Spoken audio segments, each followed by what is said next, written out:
Dios me les bendiga, mis hermanos. Una vez más, por la gracia del Señor, estamos compartiendo con ustedes la palabra del Señor. En esta ocasión, dando un salto de temática, pasamos de la participación de las mujeres en la congregación y el análisis de aquellos pasajes que aparentemente silenciaban de manera absoluta a la mujer, ahora a un tema sublime con referencia a lo que es la divinidad, a lo que es la unicidad de Dios, eh, analizando algunos pasajes controversiales, no de ahorita, sino desde hace mucho tiempo, desde siglos anteriores, donde los conocidos como padres de la iglesia debatían en cuanto a esto y tomamos el relevo generacional con el propósito de fundamentarnos en nuestra fe. Son temas que ya el pastor Mario ya ha abordado, pero que se hace necesario repasarlo acerca de la estenia y abordarlo desde una perspectiva diferente, el mismo mensaje desde de una perspectiva diferente, con el propósito también de la edificación y reconociendo que son temas difíciles, que probablemente algunos, no sé si por el timidez o por temor a ser visto como tonto, no se pregunta, pero yo sé que son temas complejos porque tenés que analizarlo, meditarlo, estudiarlo, volverlo a estudiar hasta poder entender a qué se hace referencia y centrarse prácticamente en el estudio pues, de las escrituras. Y en esta ocasión pues esa es mi intención, tratar de aportar y edificar pues el cuerpo de Cristo y exhortar a echar raíces profundas en nuestras convicciones, pero también a la defensa, Entonces, como introducción, de hecho el tema es unidad ontológica o distinción de personas. Estamos retomando el texto de Juan capítulo 10, versículo 30, o estamos analizando, mejor dicho, el texto Juan capítulo 10, versículo 30. Ustedes lo conocen, algunas versiones, como la que tengo de ejemplo, donde dice el Padre y yo uno somos. Y las implicaciones de la estructura gramatical en el idioma griego realmente, cuál es la forma correcta, ¿no? que debería de traducirse en el caso de nosotros de la versión castellana. Este es el tema, bajo el tema, ¿no? Unidad ontológica o distinción de personas. Unidad ontológica o distinción de personas, tomando no como referencia el texto de Juan capítulo 10 versículo 30, porque se da a interpretaciones trinitarias, no porque la gramática lo permite, sino por los sesgos teológicos de ver en cualquiera de los pasajes una manifestación o un atisbo de lo que es la Trinidad. Entonces lo que vamos a ver realmente es si es una unidad ontológica. Cuando hablamos de ontológico, onto viene de ente y los logos o lógico viene de tratado de estudio. Entonces el estudio del ser, para definirlo de esta manera, ¿no? El estudio del ser, la existencia como tal, en el contexto de este pasaje, Juan capítulo 10, versículo 30, implica la unidad de sustancia o la unidad de existencia o el ser de Dios como una unidad, pues. El ser de Dios como una unidad. Entonces, esto es lo que vamos a ver y a desarrollar en este estudio. Como introducción, yo y el Padre uno somos. Esta breve declaración de Jesús contenida en Juan ha sido durante siglos un punto de convergencia y tensión teológica. Su aparente simplicidad encierra una profundidad doctrinal que ha provocado debates entre corrientes patrísticas reformadas y contemporáneas. En este estudio tomamos el relevo generacional con reverencia y responsabilidad para presentar una defensa sólida de la verdad inmarcesible e inmutable de la palabra de Dios respecto a la unicidad divina. A través de un análisis filológico, contextual y doctrinal, abordaremos si esta afirmación revela una unidad ontológica entre el Padre y el Hijo, o si debe entenderse como una distinción funcional de personas dentro de una supuesta Trinidad. Más que una disputa semántica, este pasaje nos invita a contemplar el misterio de la naturaleza divina revelada en Cristo y a afirmar con convicción la gloria del Dios único, Jesucristo hombre. Para abordar este pasaje con el rigor académico que exige la honestidad hermenéutica, que merece, recorreremos un itinerario exegético que incluye el análisis filológico del texto griego, su contexto narrativo dentro del Evangelio de Juan, el testimonio patrístico que lo confronta a lo largo de los siglos y las principales posturas contemporáneas. Cada uno de estos enfoques nos permitirá discernir con mayor claridad si la afirmación yo y el Padre uno somos revela una unidad ontológica o una distinción de roles en el plan de redención del único Dios verdadero, reafirmando así la unicidad del Dios revelada en Cristo. Repito esta última parte. Yo y el Padre uno somos revela una unidad ontológica en la divinidad o una distinción funcional de personas dentro de una supuesta Trinidad o una distinción de roles en el plan de redención del único Dios verdadero, reafirmando así la unicidad del Dios revelado en Cristo. Miren en la introducción qué es lo que se pretende hacer a través del estudio filológico, a través del estudio contextual en la narrativa de Juan, en lo que vamos a traernos la patrística para comparar algunos eruditos modernos para llegar pues a la conclusión de manera objetiva. Entonces, con el corazón dispuesto y la mente sujeta a la palabra, iniciamos este recorrido exegético por el texto sagrado. Y hoy comenzamos como es debido por el fundamento lingüístico que sostiene toda interpretación fiel. Entonces, de hecho, iniciar, ¿no?, con lo que es el análisis filológico. Para ello, pues quiero compartir con ustedes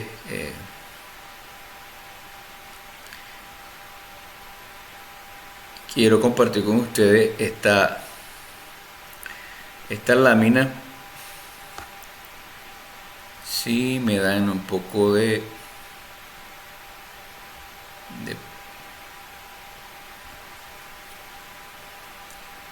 paciencita para que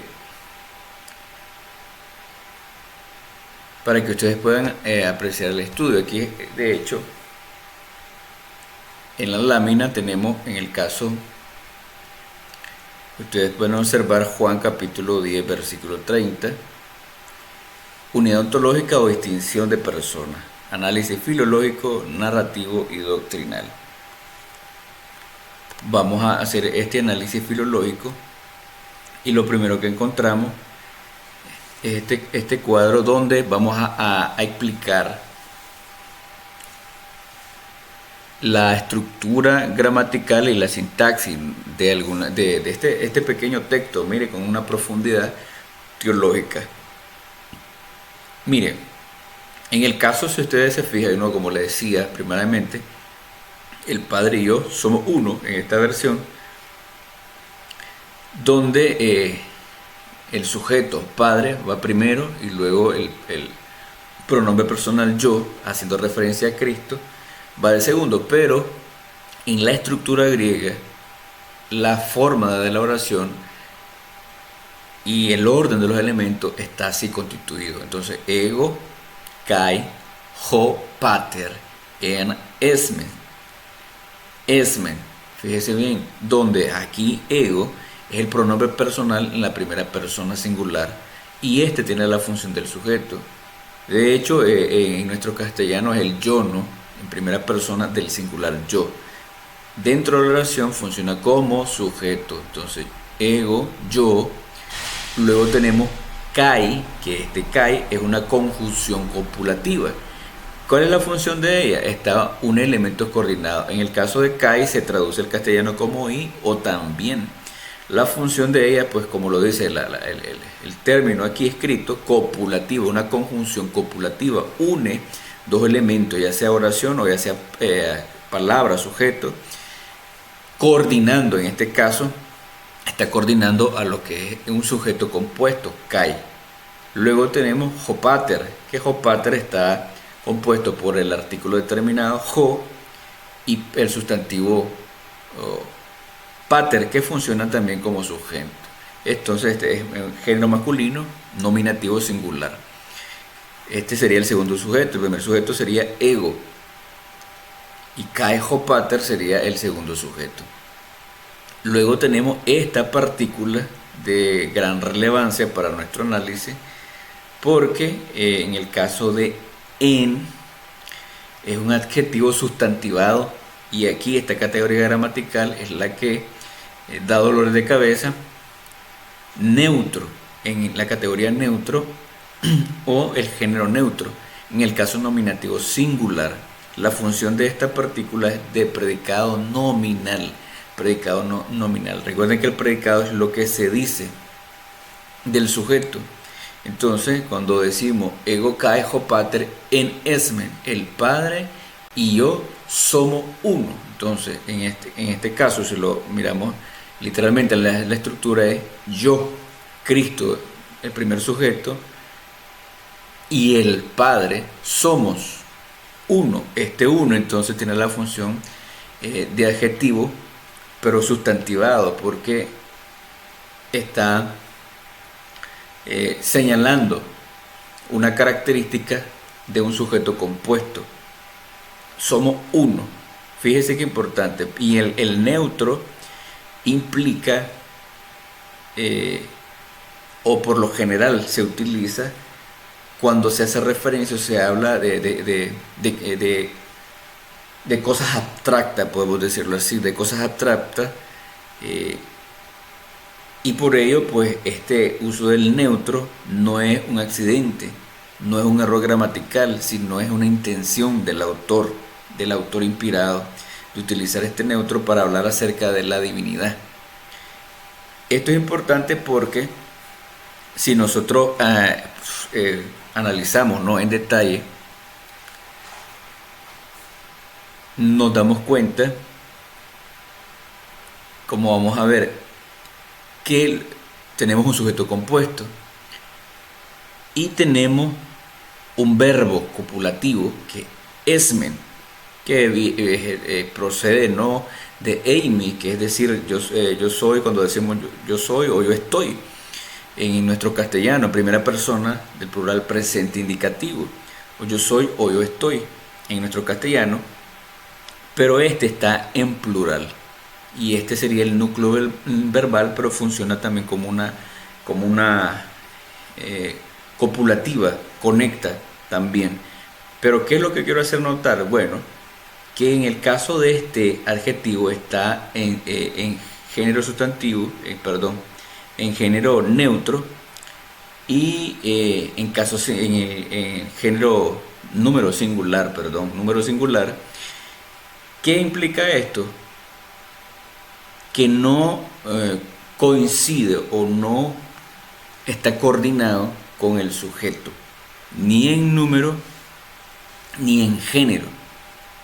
Aparentemente esta es una discordancia, pero realmente en el griego es posible esta estructura cuando se lleva una intención, y en el caso de la intención de Juan, el autor inspirado, es hablar acerca de la divinidad.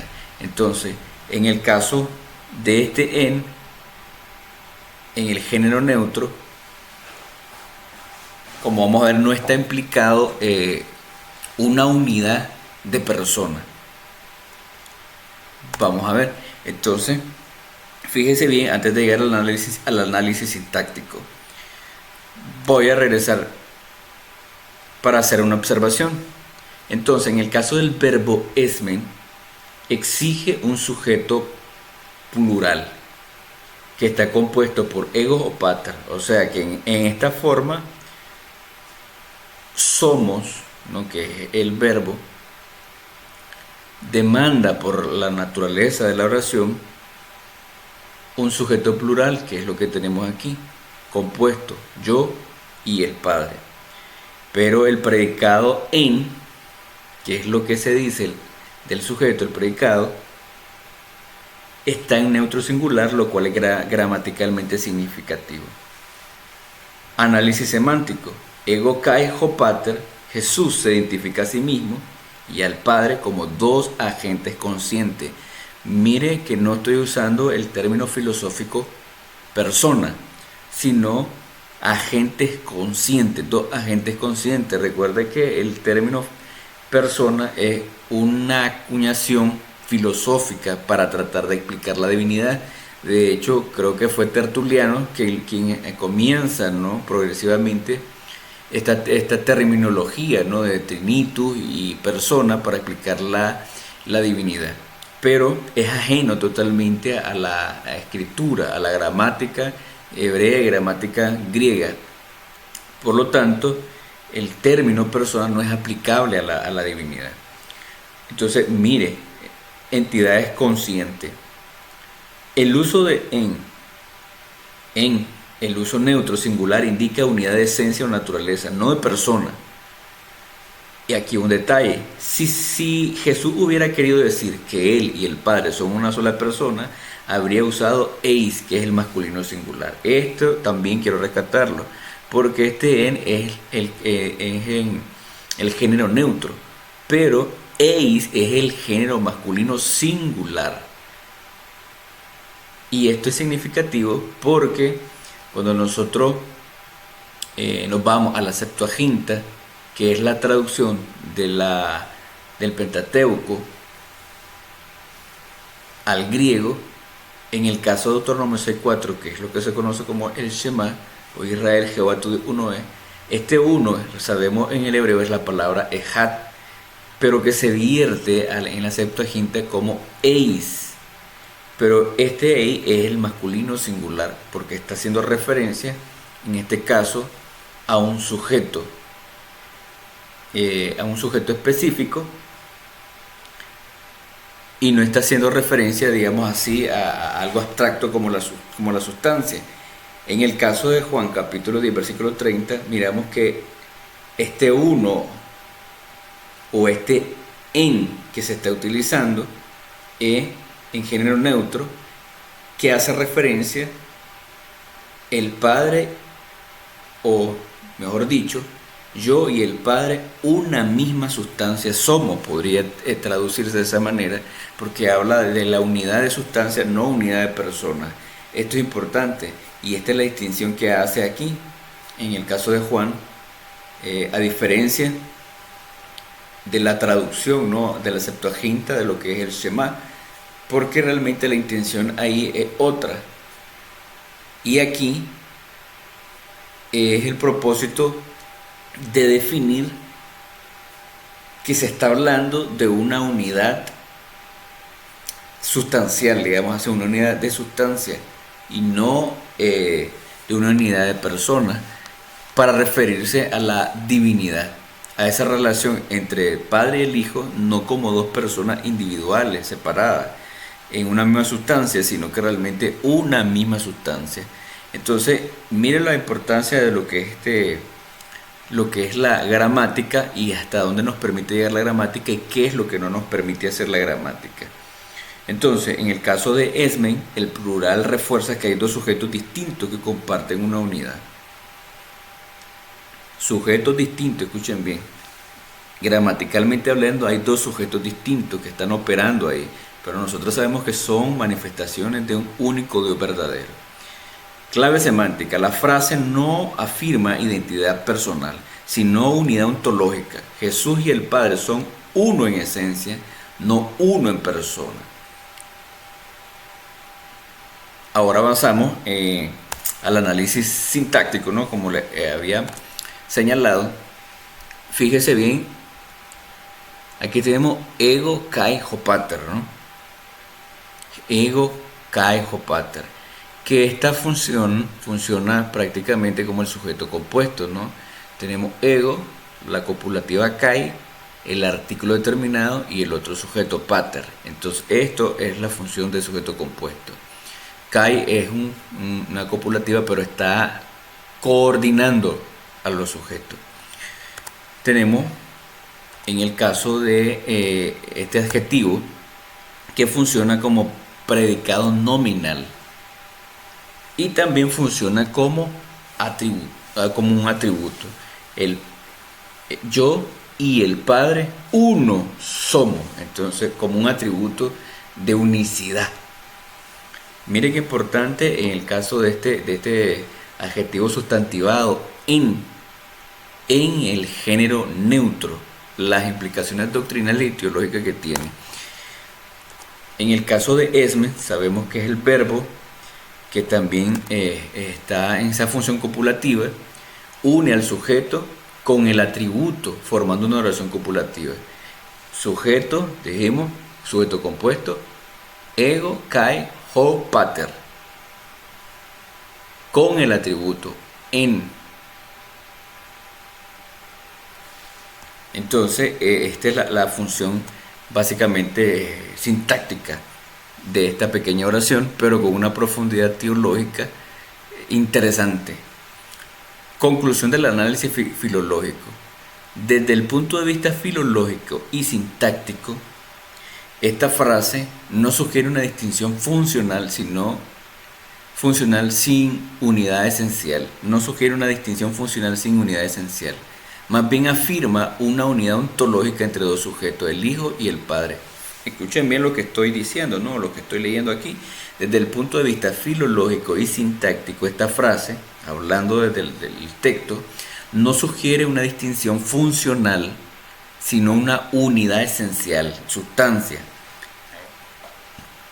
Más bien afirma una unidad ontológica entre dos sujetos, el Hijo y el Padre. El Hijo y el Padre, una unidad ontológica, una unidad del ser. ¿Qué no exige el texto? Vamos a ver qué no exige el texto. ¿Qué cosa no está obligado el texto a decir? Número 1, no exige la fórmula trinitaria de tres personas coiguales y coeternas. No, gramaticalmente, no se puede interpretar de manera absoluta una fórmula trinitaria en Juan capítulo 10 versículo 30. No te lo exige el texto como tal. Por lo tanto, este pasaje no puede ser utilizado o esgrimido de manera contundente para afirmar una Trinidad. Número 2, no define ontológicamente al Espíritu Santo ni lo incluye en esta unidad. Si notamos, nosotros dice yo y el Padre. ¿Qué implica esto?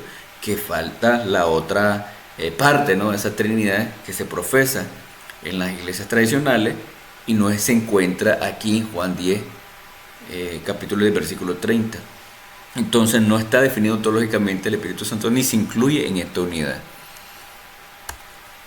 Número 3, no impone una distinción ontológica de personas, sino que permite una distinción funcional o ministerial. ¿Qué quiere decir esto? Distinción ontológica de personas. Es lo que básicamente enseña la Trinidad. Ontológica hace referencia a la sustancia, al ser como tal. Pero persona ya habla de una distinción con una naturaleza divina. Entonces, del concepto trinitario se estaría hablando de tres personas distintas, un único Dios verdadero. O sea, tres personas con naturaleza divina, una misma naturaleza divina, pero con distinción de personas. Esto no lo impone el pasaje. Esta interpretación trinitaria no la impone el pasaje. No puede tomarse y agarrarse de ese pasaje para contundentemente afirmar lo que es la Trinidad. Entonces, mire bien realmente, si somos honestos, ¿no?, el análisis sintáctico, el análisis filológico que estamos haciendo. ¿Cuál sería una interpretación viable de la gramática? Jesús y el Padre son uno en esencia divina, que es el matiz que le da el neutro, ¿no? Pero se manifiesta con roles distintos. El Padre como fuente, el Hijo como revelación encarnada. Es posible esta interpretación, la gramática te lo permite, porque en ningún momento está inherente la idea de persona cuando se hace referencia o se señala al Padre o al Hijo, que es el problema del sesgo trinitario, que donde quiera que mira Padre, Hijo y Espíritu Santo, inmediatamente le aplica la fórmula trinitaria. El hecho que existan tres elementos, tres sujetos en una oración no implica una Trinidad. Podríamos decir, digamos así, a tres elementos cualesquiera, una triada, un trío, pero el término teológico que se le quiere aplicar, entonces a fuerza, cuando se aparecen Padre, Hijo y Espíritu Santo, es incorrecto totalmente, porque realmente desde la connotación teológica que se le da a esto, es que son tres personas distintas, un solo Dios verdadero. O sea que estos tres personas tienen la misma sustancia. Entonces es algo que no dice el texto, más bien hace referencia a manifestaciones de Dios. Y si hay distinción, es en distinción en el rol dentro del plan de redención. Esta lectura, de hecho, es coherente con Juan 14:9. El que me ha visto a mí, ha visto al Padre. El que me ha visto a mí, ha visto al Padre. Hablando de esa unidad sustancial. O sea, el que me mira a mí, es como que miraba al Padre. Y eso hay que entenderlo. Y si usted mira Juan 10:30, entonces es coherente con esta lectura, igual que Colosenses 2:9, que en Él habita corporalmente toda la plenitud de la deidad. O sea, en Cristo toda la plenitud de la deidad está incorporada. Juan 10:30 dice, yo y el Padre uno somos, una misma sustancia. Entiéndase pues esta parte, una misma sustancia. Y esto es lo que está implicado en Juan capítulo 10:30 con este adjetivo sustantivado en género neutro realmente. Mire qué importante esto. Entonces, en suma, el análisis filológico y sintáctico de Juan capítulo 10 versículo 30 revela una unidad ontológica entre el Hijo y el Padre sin requerir una distinción de personas ni una formulación trinitaria clásica. El texto afirma una esencia divina única, manifestada en roles redentores distintos sin comprometer la unicidad absoluta del Dios revelado en Cristo. Esta comprensión no solo armoniza con el testimonio bíblico, sino que preserva la gloria del Dios único, sin fragmentarlo en categorías ontológicas ajenas al texto inspirado. Con este fundamento filológico establecido, nos disponemos ahora a contemplar el pasaje en su marco narrativo y teológico en el contexto cristológico joánico. Allí la afirmación yo y el Padre uno somos no solo se inserta en un diálogo con los judíos, sino que confronta directamente las expectativas mesiánicas del segundo templo, revelando la identidad divina de Cristo en su plenitud. Este contexto nos invita a discernir si la unidad proclamada por Jesús responde a la existencia de un único ser ontológico, el Dios verdadero manifestado en carne, con funciones distintivas en el plan eterno de redención, o si por el contrario, debe de entenderse como una distinción funcional entre personas divinas, dentro de una formulación trinitaria posterior. Entonces, este análisis, desde el punto de vista filológico, desde el análisis semántico, sintáctico y desde el análisis narrativo en el marco, ¿no?, de la narración joánica, nos va a dar luz en cuanto a qué está diciendo en este texto, Juan capítulo 10, versículo 30, yo y el Padre uno somos, una sola sustancia. Y vamos a ver realmente que no hay una distinción de personas como tal. Entonces, vamos a ver la siguiente lámina. Mira la portada, ¿no? Que algo se le tiene que venir a la mente. Los yo soy joánicos, porque estamos hablando del marco narrativo. Esto, de hecho, inmediatamente nos debe trasladar, ¿no?, al encuentro que Moisés tuvo con la divinidad en la zarza ardiente,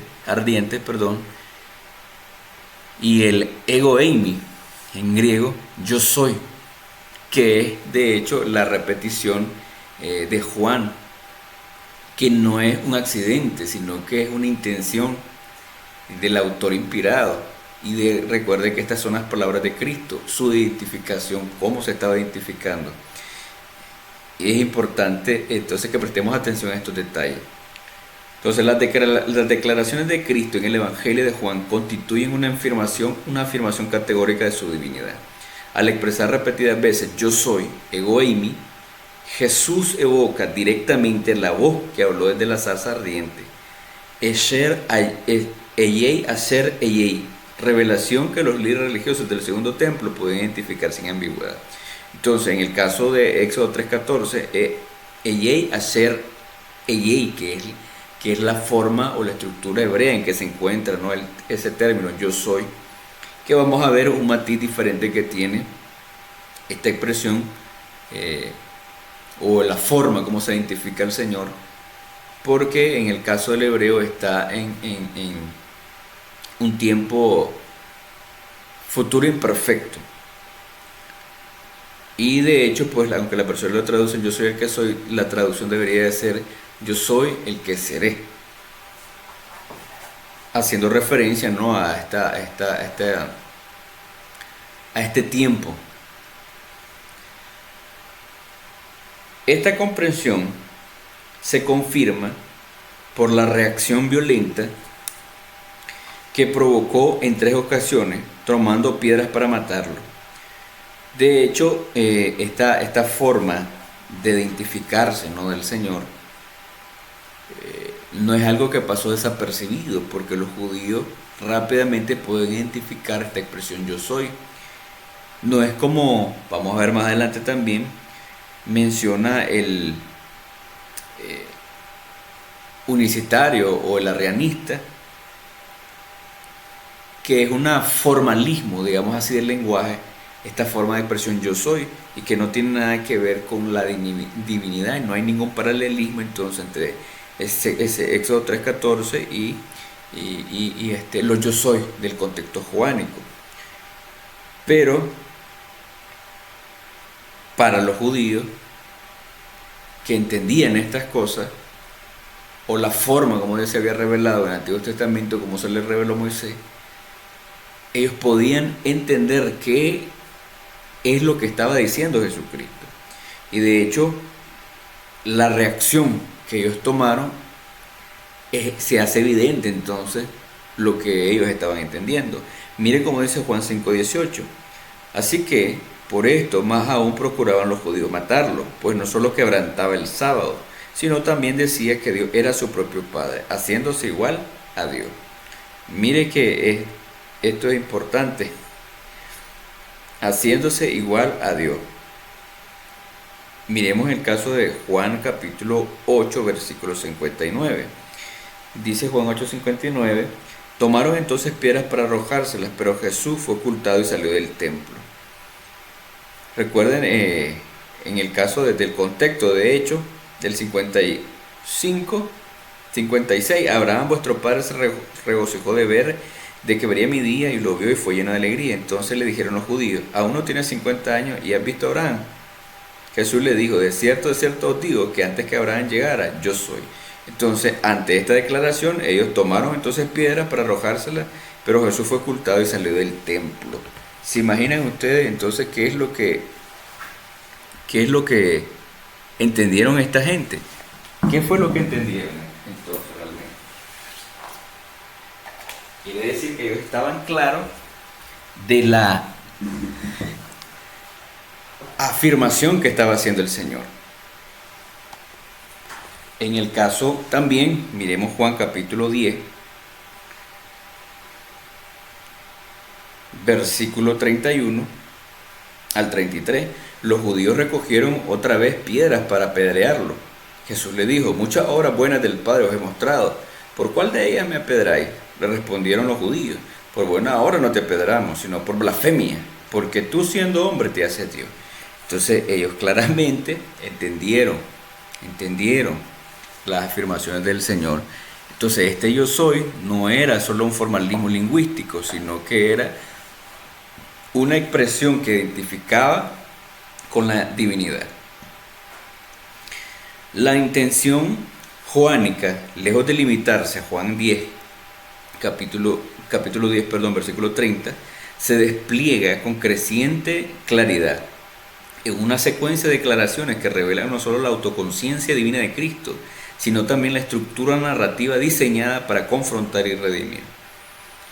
A continuación examinaremos este patrón revelacional en el siguiente cuadro, donde cada yo soy se convierte en un eco teológico del nombre eterno. Fíjense bien en el cuadro entonces que quiero compartir con ustedes. Esto ya lo leímos, pero vamos a ver el cuadro. Entonces, fíjese bien.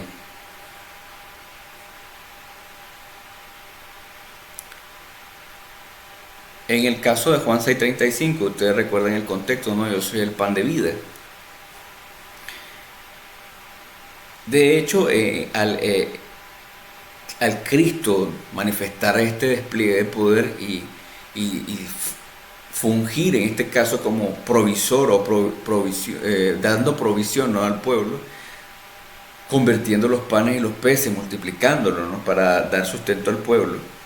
Esta era una imagen, era un eco de allá, del desierto, donde estos eh, judíos comieron pan de ángeles, el maná, y era el medio por el cual el Señor sustentaba, ¿no?, a su pueblo con ese pan. Pero ahora miramos a Cristo multiplicando los panes y los peces para sustentar a la gente, a la población, a los judíos. Pero la expectativa mesiánica que tenían estos judíos no era eh, celestial, no era la intención que Cristo traía de quitarle la bota del imperio romano y darle independencia, autonomía al pueblo de Israel como nación, sino que era una muerte sacrificial como siervo sufriente. Ese era el propósito de esta primera venida, y entendiendo el corazón y el pensamiento de ellos, el Señor se aleja porque querían hacerlo rey. Pero se van detrás del Señor, y ¿qué es lo que vemos realmente? Que el Señor los confronta y les dice: ustedes me siguen no porque han entendido las señales que yo he hecho, sino porque les di de hartar, les di de comer, por eso me están siguiendo. Pero luego, cuando el Señor comienza a comenzar a vertir su enseñanza, su doctrina, y a identificarse como el pan de vida, el pan que bajó del cielo, entonces ellos comenzaron a murmurar, comenzaron a irse totalmente, porque consideraban una locura lo que estaba hablando el Señor, canibalismo totalmente, comer su carne, beber su sangre. No tiene sentido, pensaban ellos. Dura es esta palabra. No podían digerirla realmente. Y lo que le estaba diciendo Cristo es que Él es el verdadero pan de vida. Él es el pan que lleva la vida eterna. Entonces, este yo soy está con un predicado y dice: yo soy el pan de vida. Mire qué importante, este yo soy te lleva a Éxodo 3:14, a ese yo soy, que la forma en que se le presentó el Yuhei Bajei del Antiguo Testamento a Moisés, y ahora está en su pueblo, en esa manifestación de carne, y ahora le está diciendo: yo soy el pan de vida. ¿Se imagina? Yo soy el pan de vida. Luego tenemos, en el caso de Juan 8:12, yo soy la luz del mundo. Jesús como la revelación divina. Pero vamos a ver unos detalles aquí.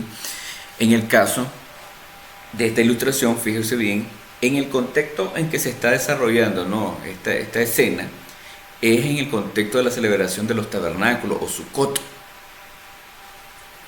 donde se conmemoraba cuando el Señor los sacó de Egipto y anduvieron en el desierto, y Él los hizo habitar en tiendas hechas de palma, hechas de prácticamente unas tienditas provisionales que le iban ellos a quedar como recordatorio del tiempo que vivieron en tiendas, donde no tenían un local fijo, sino que tenían que ir haciendo tiendas cada vez que iban caminando en el tabernáculo. Entonces, en el caso, en el contexto de este pasaje, Jesucristo está en esta fiesta importante, que es una de las fiestas de peregrinaciones para los judíos, donde ellos conmemoraban ese evento del desierto. Pero algo notorio, que es aquí donde tenemos que ver nosotros, o que quiero llevarlo, es el hecho de que los candelabros o las menorás que ellos utilizaban eran 4, y según un Talmud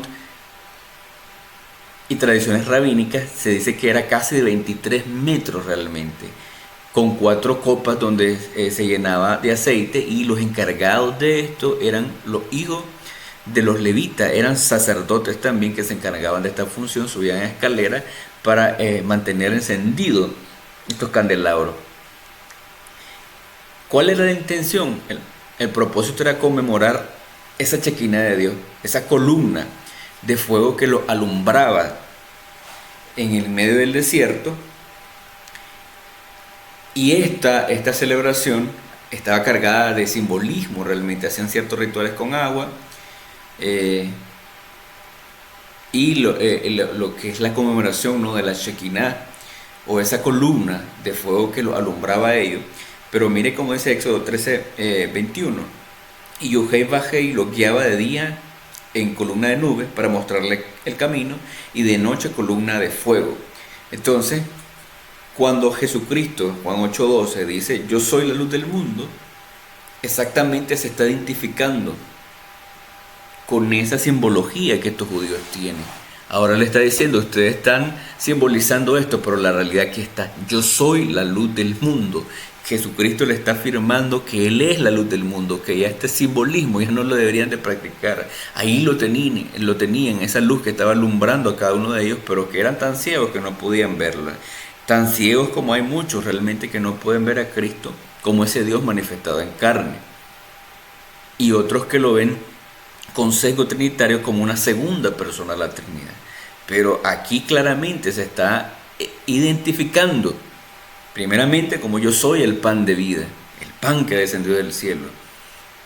Y vamos enlabonando y vamos a ver realmente una conclusión donde Cristo se presenta como el sustentador, el proveedor, que es un calificativo o un atributo de Dios en el Antiguo Testamento, pero que Cristo se lo está arrogando, por decirlo de esta manera. ¿Ya? Se está identificando con esos atributos divinos en esa manifestación en carne. Mire qué importante realmente es entender estos detalles. ¿Qué es lo que Cristo está diciendo entonces? ¿Se imagina? Y el propósito de estos colosales candelabros era porque alumbraban toda Jerusalén. De hecho, esto se colocaba en el atrio de la mujer, y desde los atrios de las mujeres alumbraba a toda la ciudad de Jerusalén. Mire qué importante. Entonces, estas expresiones yo soy no fueron accidentes, fueron intencionales porque se quería afirmar algo. En el caso de yo soy la puerta, yo soy la puerta, Juan capítulo 10, versículo 7, vamos a ver el texto, ¿no? Juan capítulo 10, 7 al 9, dice, volvió pues a decirle Jesús, de cierto os digo, yo soy la puerta de las ovejas, todos los que vinieron antes de mí son ladrones y salteadores, pero no los oyeron las ovejas. Yo soy la puerta, el que por mí entra será salvo, y entrará y saldrá y hallará pasto. Fíjense bien, entonces, ¿qué es lo que evocaba? ¿Qué se le venía a la mente en el caso del judío cuando se hablaba de puerta? Si ustedes se fijan, esta es una reestructuración, digamos así, del templo, de la ciudad, perdón, la ciudad y el templo. Este sería la ciudad. La ciudad estaba en el segundo templo, el segundo templo, en el periodo del segundo templo, y en la reconstrucción que hizo Nehemías, se ubicaron 12 puertas con un significado simbólico, pero una de las puertas que estaba al noroeste del tanque de Betesda, del tanque de la misericordia, estaba la puerta de la oveja. ¿Y qué pensaba el judío? ¿O qué entendía el judío? ¿O qué sabía el judío en su contexto de las puertas de la oveja? Que era la puerta por donde pasaban las ovejas que iban rumbo al sacrificio. Mire que es interesante entonces entender este contexto cultural y religioso de lo que es Israel, para poder entender qué es lo que el Señor está diciendo. De hecho, miren Levítico capítulo 22, versículo 19 al 20, dice, a fin de que sea acepto por vosotros, deberá ofrecer un macho sin defecto de la vacada o de los corderos de los chivos. No aproximaréis nada que tenga en el defecto, pues no será acepto. Mire qué interesante, ¿no? Realmente. Entonces quiere decir que al hacer referencia a Cristo, yo soy la puerta, a ellos asociaban también, o deberían de asociar con esta puerta realmente, las puertas de la oveja, donde se encaminaban rumbo al sacrificio. Y miren, en el caso de Juan capítulo 18, versículo 38, mire el paralelismo claro que está aquí en la Escritura. Le dice Pilato, ¿qué es verdad? Y dicho esto, salió otra vez a los judíos y les dice, yo no hallo delito en él. En el contexto, ¿no?, de la crucifixión de Cristo frente a Pilato, Pilato mismo afirma que en él no había delito. ¿Qué es lo que se estaba haciendo Pilato? Estaba examinando, de la misma manera como los sacerdotes examinaban a las ovejas para entrar al sacrificio, para ser animales aceptables, perfectos, ¿no?, para, como ofrenda agradable al Señor. En el caso de Jesucristo también fue inspeccionado y fue encontrado limpio, perfecto totalmente. De tal manera que era ese cordero perfecto. Eso evocaba la puerta de la oveja, pero también evocaba la puerta del redil, donde entraban las ovejas. ¿Qué es lo que implicaba esto? Implicaba legitimidad. O sea que las verdaderas ovejas solamente podían entrar por esa puerta. Y de hecho la costumbre de muchos pastores era apostarse o acostarse, sentarse en la puerta del redil. ¿Qué implicaba ello? Porque solamente iban a entrar los que le pertenecían. O no había entrada para otras ovejas, solamente iban a entrar las que le pertenecían. Y recuerden el contexto: mis ovejas oyen mi voz. Entonces esta expresión del Señor, o esta declaración del Señor, es decir, yo soy la puerta, apuntando siempre a Éxodo 3:14, al nombre divino yo soy, le añade este predicativo, ¿no? Yo soy la puerta por donde pasan las ovejas y también por donde voy caminando hacia el sacrificio. Entonces mira esta relación que hay en esta simbología, y qué es lo que el Señor está diciendo entonces. Mire qué importante es eso. Y de hecho podemos ver en este pequeño video, esta es la imagen que se le debería de venir, ¿no?, al judío, con esta expresión que el Señor dice, ¿no? Al decir yo soy la puerta, implicaba sacrificio, el cordero perfecto yendo al sacrificio.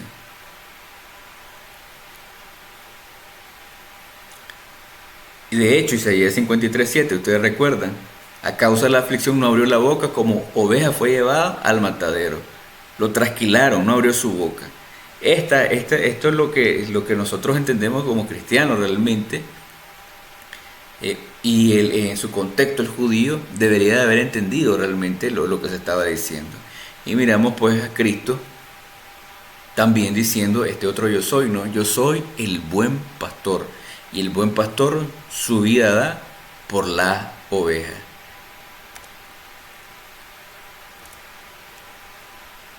Fíjese bien, entonces miramos realmente en el caso del siguiente declaración, o el siguiente yo soy el buen pastor, como mirábamos en el pequeño video.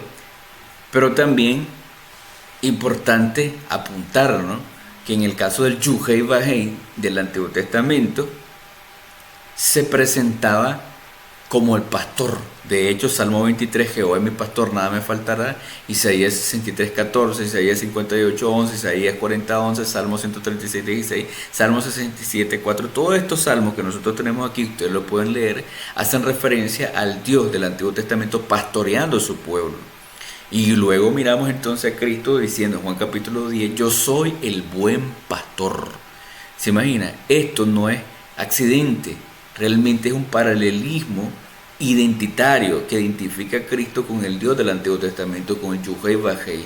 Y esto es algo que se le debería de venir a la mente, lo que es al judío. O sea, que prácticamente esta gente se le dio evidencia contundente de quién era Cristo Jesús. Y por eso es que ellos querían demandar señal, y el Señor ya no le iba a dar más señal, porque estaban endurecidos totalmente. ¿Qué más señal le iba a dar? Si habló claramente. Por eso comienza a hablar en parábolas, realmente, que no entendieran nada. Pero fíjese qué importante entonces que entender que estos yo soy no son accidentales, un accidente gramatical, son intencionales y de hecho identitarios. Yo soy la resurrección y la vida, Juan 11:25, Jesús como el vencedor de la muerte. Yo soy el camino, la verdad y la vida, Jesús, única vía al Padre, ¿no? Juan 14:6, yo soy la vid verdadera. Ustedes recuerdan el pasaje, y ustedes son los pámpanos. fruto espiritual. Y este texto también que lo incorporo aquí de Juan 8:58. ¿Se imagina? Pero fíjese bien, antes de saltar, ¿no?, a Juan 8:58, porque hay un detalle que tenemos que ver ahí. Todas las declaraciones revelan una faceta divina de Cristo, del carácter divino de Cristo. Todas estas declaraciones: yo soy el pan de vida, yo soy la luz del mundo, yo soy la puerta, yo soy el buen pastor, yo soy la resurrección y la vida, yo soy el camino, la verdad y la vida, yo soy la vid verdadera, revela una faceta del carácter divino de Cristo. Cada yo soy está enmarcado en un contexto donde Jesús responde a una necesidad humana profunda. Hambre: yo soy el pan de vida. Oscuridad: yo soy la luz del mundo. Muerte: yo soy la resurrección y la vida. Desorientación: yo soy el camino y la verdad. ¿Se imagina? Exclusión: yo soy la vida verdadera. Entonces, realmente Cristo se está presentando como el sustentador del hombre, el sustentador de la humanidad.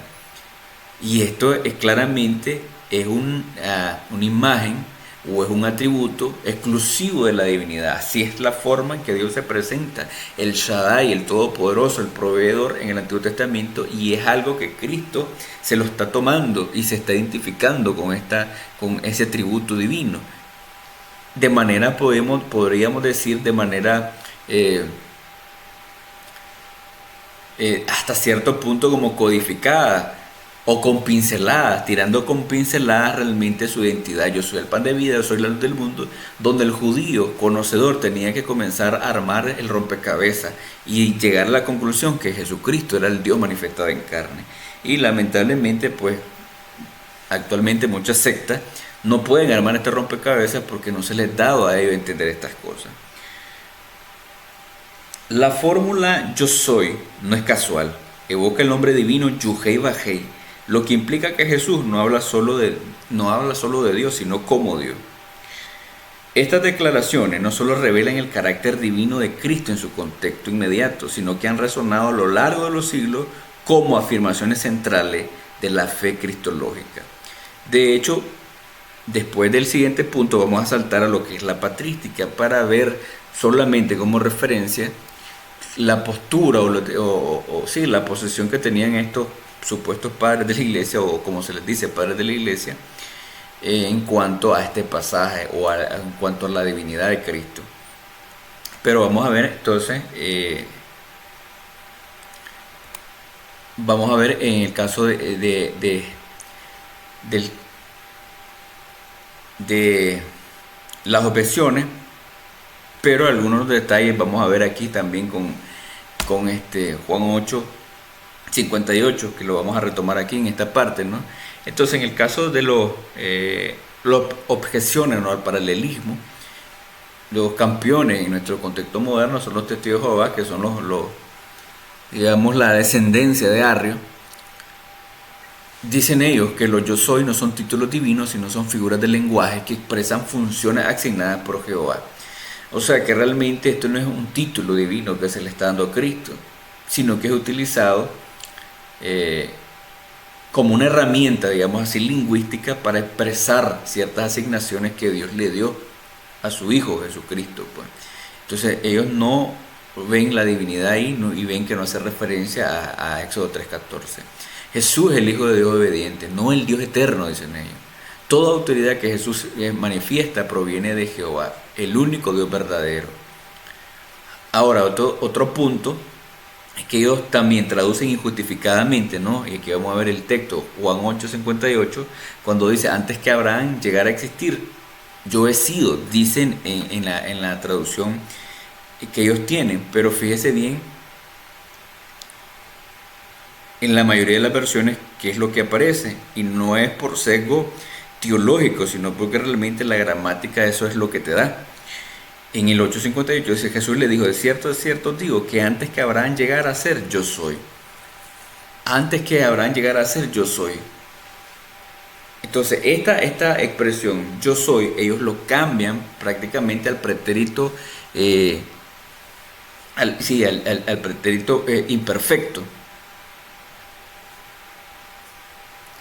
para de alguna manera no asociarlo con Éxodo 3:14. Pero vamos a ver, fíjese bien en el siguiente cuadro, vamos a ver, vamos a retomar este punto ahí. Juntamente también ver esto, este otro detalle, otro argumento, ¿no?, en contra, que es en el caso de Éxodo 3:14, pero haciendo referencia a la forma eh, verbal, que es un futuro imperfecto, ¿no?, en el caso del hebreo, donde no se traduce como yo soy el que soy, sino yo soy el que seré. Entonces algunos aducen que esta traducción, yo soy el que seré, no es compatible con el presente de Juan 10:30 y por lo tanto no es identitario esto yo soy en el contexto juánico con Éxodo 3:14. Pero vamos a ver realmente que no es así. Fíjese bien, si bien es cierto gramaticalmente el texto está en tiempo futuro imperfecto, esto no niega la identificación dada en Juan 10:30, puesto que lo que enseña es una progresión en la revelación de la divinidad culminada en su manifestación en carne. ¿Qué es lo que se está diciendo con esto? Bueno, que aunque algunos aducen que hay incompatibilidad gramatical, pero realmente lo que nosotros podemos ver ahí es que hay una progresión en la revelación, donde cuando él dice yo soy el que seré, hablando en un tiempo futuro, desde la perspectiva del Pentateuco, escatológicamente señalando a la primera venida de Cristo, donde miramos entonces esa progresión y la revelación de Dios en esa manifestación en carne. Ahí está, yo soy el que seré, y ahí está el Dios manifestado en carne. Entonces no hay incompatibilidad, no hay contrariedad, no hay anulación de la identidad en el contexto juánico con este yo soy, no con Juan y con Éxodo 3:14. Fíjese qué importante. Entonces, pero desde el punto de vista gramatical, traducir ego eimi como yo he sido implica cambiar el texto verbal presente como un pretérito perfecto, lo cual no está en el texto griego. Pretérito perfecto es pretérito perfecto. Entonces, ¿qué pasa? ¿Qué hace, digamos, la Watchtower? ¿Qué hacen los traductores de la traducción del Nuevo Mundo? Bueno, ellos prácticamente cambian el tiempo presente, que gramaticalmente es su estructura natural, a un pretérito perfecto, lo cual no está en el texto griego. El presente eimi no puede ser legítimamente convertido en he sido sin alterar el significado. La traducción del Nuevo Mundo lo modifica para evitar la conexión con Éxodo 3:14, donde Dios se revela como yo soy el que soy, yo soy el que seré. Pero fíjese bien, es claro realmente que este contexto juánico hace énfasis o señala a esta manifestación allá en la zarza, cuando Dios se le presenta a Moisés como el yo soy. ¿Ya? Entonces realmente el argumento, digamos así, unicitario, el argumento arriano, donde despoja al Señor de su divinidad y lo rebaja totalmente a un ser creado, y el argumento también trinitario que rebaja al Señor a una segunda persona, se cae por el análisis gramatical y filológico, donde vemos realmente que no es posible, en el caso del testigo de Jehová, interpretar o entender los pasajes a como ellos lo expresan o lo traducen, porque es una deshonestidad totalmente, solo para poder encajar el texto con su teología. Y ese es un gran error garrafal, porque no es cualquier digamos tema que se está desfigurando, sino es realmente la divinidad, la unicidad de Dios. Mire qué importante realmente que entendamos esta situación. Fíjese bien, entonces hasta aquí nosotros hemos visto lo que es la parte gramatical, filológica, miramos el análisis semántico, sintáctico, miramos algunas objeciones y miramos el marco narrativo, ¿no? En el contexto juánico. Todo esto en su conjunto nos da evidencia de que Juan capítulo 10 versículo 30, cuando hace referencia el Padre o yo y el Padre uno somos, este uno en hace referencia a unidad de sustancia, no a una unidad de persona, pero tampoco hace referencia a unidad de sustancia y a una distinción ontológica también de persona. No, está hablando de unidad de sustancia, una sola existencia, pero habla de manifestaciones de un único Dios verdadero, que es lo más consistente a la gramática realmente. Entonces, la única forma de mirar personas o individuales en el texto de Juan 10:30 es bajo un sesgo teológico inclinado, como es el caso de los eruditos o los maestros trinitarios, que pretenden ver donde vean tres elementos o tres sujetos, incorporar el pensamiento, la ideología de la Trinidad. Pero miramos, y ustedes pueden revisar, que nada que ver con eso. Entonces, en el caso de los, vamos a ver, en el caso de los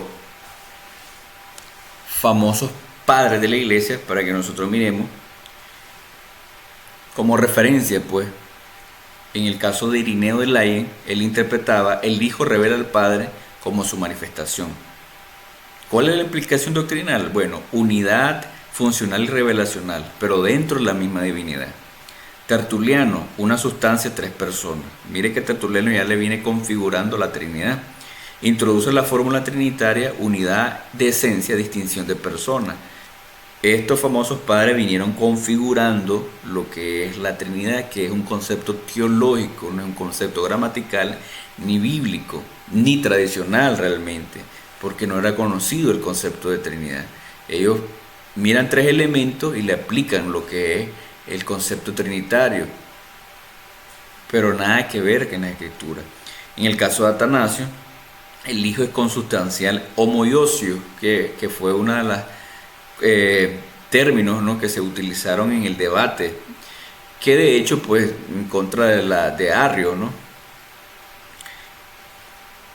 que creían en la subordinación, pues, del Hijo al Padre. Este defendía, pues, en contra de Arrio, y habla de una ontología plena, ¿no?, una unidad ontológica plena. En el caso de Agustín de Hipona, el Hijo es imagen perfecta del Padre, unidad ontológica, psicológica dentro de la Trinidad. Y porque algunos interpretan el caso de En como una unión en voluntad, una unión, digamos, en participación, pero no hablan de una unión sustancial o una unión de un mismo ser realmente, una unión no en persona, sino en una sola sustancia, una sola existencia, pues, sino que como en el caso del testigo de Jehová, lo interpreta como un estar de acuerdo, ¿no?, con ciertos aspectos, cierta obra, pero realmente el neutro implica más que una simple asociación, porque hace referencia a la sustancia del ser. Entonces esto es importante. En el caso de Juan Crisóstomo, decía él, uno en esencia, no en persona. Aclara que el verbo plural esmen no indica distinción de persona o distinción personal, sino unidad de naturaleza.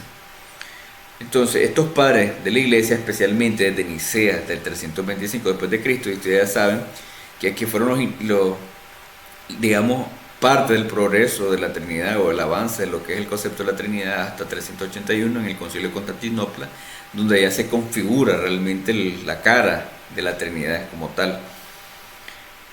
Pero estos afirmaron de consustancialidad, es decir, que el Hijo comparte la misma osía o esencia del Padre, aunque con distinción de hipostasis, dicen ellos, de persona. Nosotros entendemos que no, aunque ellos lo tomamos como referencia porque fue el tiempo donde se debatió bastante lo que es la cristología, pero la patrística no es la máxima autoridad. Hay algunas cosas que realmente pues acertaron y otras que no. Y lamentablemente una de las cosas que no acertaron fue en lo que es la cristología, en lo que es la divinidad de Cristo, y rebajaron lamentablemente a Cristo al nivel de una criatura, una segunda persona de la Trinidad. También tenemos en el caso de las interpretaciones contemporáneas, hay eruditos que tienen sus inclinaciones teológicas, pero que respetan pues la gramática. Y tenemos aquí en el caso de Daniel B. Wallace, dice que en su postura el uso del neutro indica unidad de esencia, no de persona. El verbo plural esmen refuerza la distinción relacional sin negar la consustancialidad. ¿Cuál es la implicación doctrinal? Jesús y el Padre son uno en naturaleza, pero distinto en persona, que de hecho es la lectura trinitaria ortodoxa. Mire que este es erudito, pero ya le dio una interpretación teológica, aunque él entiende el uso de en como unidad de sustancia, unidad de esencia, pero él ya aplica prácticamente la distinción de persona, ya aplicando filosóficamente el término persona o el término técnico persona a la divinidad, incorrecto. Entonces, en el caso del doctor A. Carson, unidad en acción y propósito no necesariamente ontológica, cooperación divina compatible con la Trinidad. Unidad en acción y propósito no necesariamente ontológica. Miren, el doctor Carson ya le da un giro más arriano, por decirlo de esta manera, donde implica una mera colaboración o cooperación, no necesariamente a nivel ontológico, no una unidad ontológica como tal. En el caso de Gerard Porchet, unidad funcional no consustancial, Jesús como agente revelador. En el caso de la Biblia MacArthur, unidad en naturaleza y en esencia, defensa explícita de la deidad de Cristo. En el caso de la interconfesional hispanoamericana, uno como una cosa, no una persona. Unidad dinámica no ontológica. En el caso de comentario tesoro bíblico, unidad perfecta en naturaleza y voluntad. Afirmación de la deidad sin confusión de personas. Entonces, si ustedes se fijan, estas son las diferentes posturas de los eruditos contemporáneos, estas son las diferentes posturas de los debates de la patrística o de los conocidos como padres de la iglesia. Entonces, y esto con el propósito que nosotros pues miramos de diferentes ángulos la situación en torno a lo que es la divinidad de Cristo, pero en el contexto que no estamos desarrollando ahorita, en el contexto de Juan capítulo 10 versículo 30. Pero hasta aquí hemos visto realmente, a través de este desarrollo, que Juan capítulo 10 versículo 30 hace referencia a una unidad, una esencia de un Dios manifestado como el Hijo y como el Padre, pero no podríamos decir como persona o una distinción de persona realmente. Del texto el texto no está diciendo realmente una distinción de persona. La gramática no fuerza esto, la gramática no obliga a esto realmente, como miramos anteriormente. Entonces, mis hermanos, en general, los eruditos contemporáneos reconocen que el uso del neutro indica unidad de esencia, pero divergen en si esto implica una unidad ontológica plena o una unidad funcional dentro de una estructura trinitaria. Entonces, hasta estos grandes eruditos, pues hay también divisiones, aunque están de acuerdo en el aspecto gramatical, a la hora de aplicar este conocimiento es donde se da la divergencia, pero es aquí donde entra el factor iluminación, entra el factor gracia, entra el factor soberanía de Dios que nos abre el entendimiento para poder entender estas verdades. A la luz del análisis filológico, narrativo, patrístico y contemporáneo, se hace evidente que la declaración de Jesús en Juan 10:30 no puede ser reducida a una fórmula trinitaria posterior, sino que exige una respuesta teológica que afirme la unicidad ontológica del Dios revelado en Cristo. Con esta convicción, podemos ahora sintetizar las implicaciones doctrinales de este estudio. Para concluir, mis hermanos, Juan 10:30 no es una declaración ambigua ni una fórmula abierta a múltiples lecturas doctrinales. Es una afirmación categórica de unidad ontológica entre el Hijo y el Padre, expresada en términos gramaticales, narrativos y teológicos que excluyen la necesidad de una distinción ontológica de personas. La expresión uno somos en esmen revela una esencia divina única, manifestada en funciones redentoras distintas. sin fragmentar la divinidad en categoría ajena al testimonio bíblico. Tanto el marco narrativo joánico como el testimonio patrístico confirman que esta unidad proclamada por Cristo no es funcional ni representativa, sino existencial y eterna. Por tanto, afirmamos con reverencia y convicción que el Dios verdadero se ha revelado en Cristo como el único ser ontológico, el yo soy eterno, cuya gloria no puede ser compartida ni dividida. Esta verdad no solo preserva la fidelidad divina, la fidelidad bíblica, sino que exalta la gloria del Dios único, ante quien toda rodilla se doblará y toda lengua confesará que Jesucristo es el Señor.